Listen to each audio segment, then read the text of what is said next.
ನರೇಂದ್ರ ಮೋದಿಜಿಯವರಿಗೆ ಭಯೋತ್ಪಾದಕ ಎಂದು ಕರೆದ ಮಲ್ಲಿಕಾರ್ಜುನ್ ಖರ್ಗೆ ಅವರಿಗೆ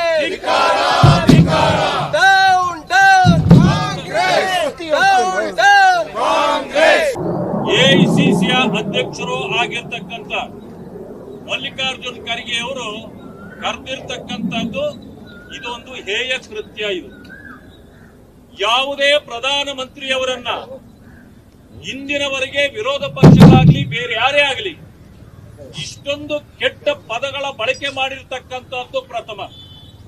ಅಂದ ಮೇಲೆ ಈಗ ಇದು ಕಾಂಗ್ರೆಸ್ ಸಂಸ್ಕೃತಿಯ ಅಥವಾ ಮಾನ್ಯ ಮಲ್ಲಿಕಾರ್ಜುನ್ ಖರ್ಗೆ ಅವರೇ ಈ ರೀತಿ ಬೇಕಂತಲೇ ಮಾತಾಡಿದ್ದಾರಾ ಅಥವಾ ಸೋನಿಯಾ ಗಾಂಧಿ ಅವರು ರಾಹುಲ್ ಗಾಂಧಿ ಅವರು ಖರ್ಗೆ ಅವರ ಬಾಯಿಂದ ಈ ಮಾತುಗಳನ್ನ ಆಡಿಸಿದ್ದಾರಾ ಅಂತಕ್ಕಂಥದ್ದನ್ನ ಇವತ್ತು ದೇಶದ ಜನ ಯೋಚನೆ ಮಾಡಬೇಕು.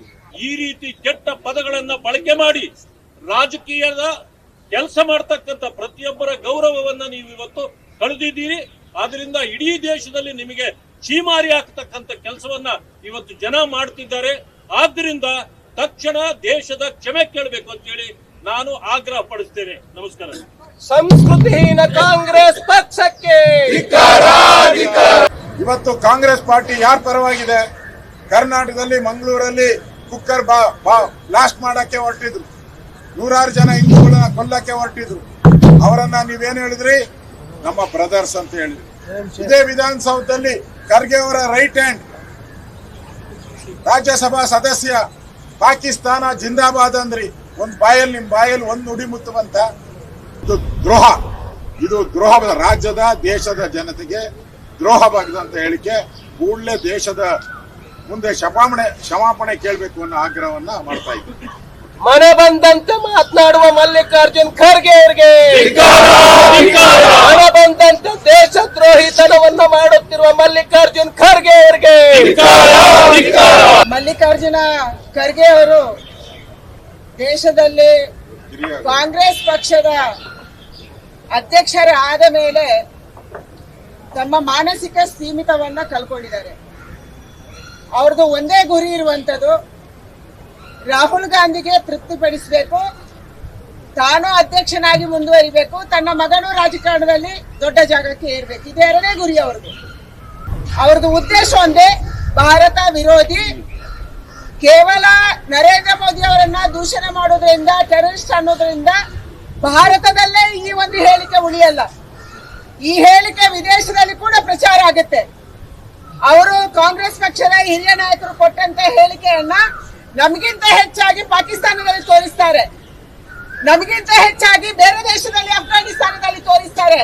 ಯಾಕೆಂದ್ರೆ ಅವರೆಲ್ಲರಿಗೆ ಬೇಕಾಗಿರುವಂತದ್ದು ಮೋದಿಯನ್ನ ಡೌನ್ ಮಾಡುವಂತದ್ದು ವಿದೇಶಿಯರಿಗೆ. ಅದೇ ಒಂದು ಕೆಲಸವನ್ನ ಇವತ್ತು ಕುಮ್ಮಕ್ಕು ಕೊಡುವಂತ ಕೆಲಸವನ್ನ ರಾಹುಲ್ ಗಾಂಧಿ ಅವರು ಮತ್ತು ಮಲ್ಲಿಕಾರ್ಜುನ ಖರ್ಗೆ ಅವರು ದೇಶದಲ್ಲಿ ಮತ್ತು ವಿದೇಶದಲ್ಲಿ ಮಾಡ್ತಾ ಇದ್ದಾರೆ. ಇವರು ವಿದೇಶಿ ಏಜೆಂಟ್ ಆಗಿ ನಡ್ಕೊಂತಿದ್ದಾರೆ, ಸೊರೋಸ್ ಏಜೆಂಟ್ ಆಗಿ ನಡ್ಕೊಂತ ಇದ್ದಾರೆ. ಜಾರ್ಜ್ ಸೊರೋಸ್ ಏಜೆಂಟ್ ಯಾರು ಅಂತಂದ್ರೆ ಅದು ಇವತ್ತು ರಾಹುಲ್ ಗಾಂಧಿ ಅವರು, ಮಲ್ಲಿಕಾರ್ಜುನ್ ಖರ್ಗೆ ಅವರು. ಅದಕ್ಕೆ ಮಲ್ಲಿಕಾರ್ಜುನ ಖರ್ಗೆ ಅವರನ್ನ ತಕ್ಷಣ ವಿಪಕ್ಷದ ನೇತಾರರಿಂದ ಮತ್ತು ಅಧ್ಯಕ್ಷ ಸ್ಥಾನದಿಂದ ಕೈಬಿಡಿ ಮತ್ತು ದೇಶದ ಕ್ಷಮೆಯನ್ನು ಯಾಚನೆ ಮಾಡುವಂತ ಆಗ್ರಹವನ್ನ ನಾನು ಮಾಡ್ತಾ ಇದ್ದೀನಿ. ಭಾರತ್ ಮಾತಾ ಕಿ ಮೋದಿಯವರನ್ನ ಭಯೋತ್ಪಾದಕ ಅಂತ ಕರೆದ ಮಲ್ಲಿಕಾರ್ಜುನ್ ಖರ್ಗೆ ಅವರಿಗೆ, ಈ ದೇಶದ 160 ಕೋಟಿ ಜನತೆಗೆ ಮಾಡಿರ್ತಕ್ಕಂಥ ಅಪಮಾನ ಅನ್ನೋದನ್ನ ಅವರು ಇವತ್ತು ಅರ್ಥ ಮಾಡ್ಕೋಬೇಕಾಗಿದೆ. ನಾನು ತಮ್ಮ ಮುಖೇನ ಮಲ್ಲಿಕಾರ್ಜುನ್ ಖರ್ಗೆ ಅವರಿಗೆ ಕೇಳೋದಕ್ಕೆ ಇಚ್ಛೆ ಪಡ್ತೇನೆ.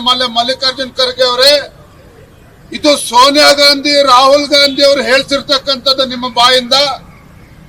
ಯಾಕೆ ನಿಮಗೆ ಒಬ್ಬ ಹಿಂದುಳಿದ ವರ್ಗಕ್ಕೆ ಸೇರಿರ್ತಕ್ಕಂಥ ಬಡ ಕುಟುಂಬದಿಂದ ಬಂದಿರತಕ್ಕಂಥ ನರೇಂದ್ರ ಮೋದಿಜಿಯವರು ಈ ದೇಶದ ಪ್ರಧಾನಮಂತ್ರಿಯಾಗಿ 12 ವರ್ಷಗಳ ಸುದೀರ್ಘವಾಗಿ ಈ ದೇಶವನ್ನ ನಡೆಸ್ತಾ ಇದ್ದಾರೆ. ಭಾರತವನ್ನ ಅಭಿವೃದ್ಧಿಯ ಪಥದಲ್ಲಿ ತೆಗೆದುಕೊಂಡು ಹೋಗ್ತಾ ಇದ್ದಾರೆ. ಈ ದೇಶದ ಏಳಿಗೆಯನ್ನ ಸಹಿಸೋದಕ್ಕೆ ಸಾಧ್ಯ ಆಗದೇನೆ ಇವತ್ತು ಕಾಂಗ್ರೆಸ್ ಪಕ್ಷದವರು, ಮಲ್ಲಿಕಾರ್ಜುನ್ ಖರ್ಗೆ ಅವರು ಇವತ್ತು ನರೇಂದ್ರ ಮೋದಿಜಿಯವರನ್ನ ಈ ರೀತಿ ಅವಹೇಳನಕಾರಿಯಾಗಿ ಹೇಳಿರ್ತಕ್ಕಂಥದ್ದು. ಬಹುಶಃ ಮಲ್ಲಿಕಾರ್ಜುನ್ ಖರ್ಗೆ ಅವ್ರಿಗೆ ಕಾಂಗ್ರೆಸ್ ಪಕ್ಷದವರಿಗೆ ಗೊತ್ತಿಲ್ಲ ಅಂತ ಕಾಣ್ತದೆ. ಈ ದೇಶದ ಯಾವುದೇ ಪ್ರಧಾನಮಂತ್ರಿಗೆ ಅಷ್ಟು ಗೌರವನ ಕೊಟ್ಟಿರಲಿಲ್ಲ.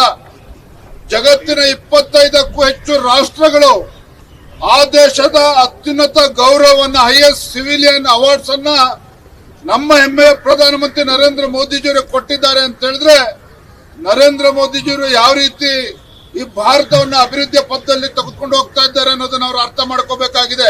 ನಾನು ಆಗ್ರಹ ಪಡಿಸ್ತಾ ಇದ್ದೇನೆ, ಮಲ್ಲಿಕಾರ್ಜುನ್ ಖರ್ಗೆ ಅವರು ತತ್ಕ್ಷಣ ಒಂದು ಕ್ಷಣವೂ ಕೂಡ ತಡ ಮಾಡದೇನೆ ಈ ದೇಶದ ಜನರ ಕ್ಷಮೆಯನ್ನ ಕೇಳಬೇಕು ಅಂತ ಹೇಳಿ ನಾನು ಈ ಸಂದರ್ಭನ ಆಗ್ರಹ ಪಡಿಸ್ತಾ ಇದ್ದೇನೆ.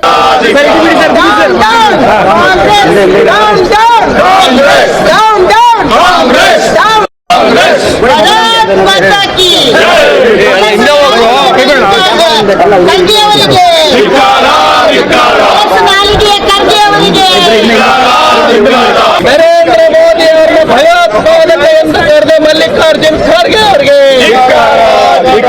ಮಲ್ಲಿಕಾರ್ಜುನ್ ಖರ್ಗೆ ಅವರಿಗೆ ಕಾಂಗ್ರೆಸ್ಸಿಗೆ